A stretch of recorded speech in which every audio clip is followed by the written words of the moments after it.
ইচ্ছে ওই ফুলঝুরিকে বলগা তরকারিটা করে নিতে, ভাত হয়ে গেছে, তরকারিটা করে নিতে বলগা, তারপরে আমি আসছি।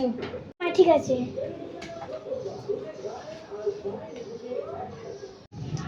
এ ফুলঝুরি, তোকে মা আন্টির সাথে গিয়ে গল্প করতে বললো, মা পুজো দিয়ে আসছে।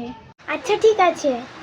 ই মা, এখনো কোনো রান্না বান্না কিছু করেনি। ফুলঝুরিকে যে বললাম রান্না করার জন্য। কে ফুলঝুরি, তোকে যে না রান্না করতে পাঠালাম আর তুই এখানে বসে আছিস? রান্নাটা কখন হবে? খাওয়া দাওয়া কখন হবে? কেন, ইচ্ছে দিদি তো পাঠালো কাকিমার সাথে গল্প করতে। ইচ্ছে তোকে গল্প করতে পাঠায়নি, রান্না করতে পাঠিয়েছে রে। ইচ্ছেকে আমি বলেছিলাম রান্না করার কথা। তুমি তো ইচ্ছে দিকে পাঠিয়েছো যে ছোট কাকিমা একা বসে আছে, ওকে সাথে গল্প করতে। এই ফুলঝুরি, তুই রান্না বাদ দিয়ে তুমি এখানে এসে আমার সঙ্গে আড্ডা মারছো, তোমার কাজ কিন্তু বন্ধ করে দিবে। এই বাড়িতে কাজ করা বন্ধ হয়ে যাবে তোমার, হ্যাঁ বলে দিলাম। কাকিমা আমাকে তো ইচ্ছে দিদি পাঠালো। এরকম করে যদি ফাঁকি দিস আর তোকে কাজ করতে হবে না, আমি একাই করে নেবো। ও কাকিমা কাকিমা যেও না, আমি কালকে থেকে আর ওরকম করবো না।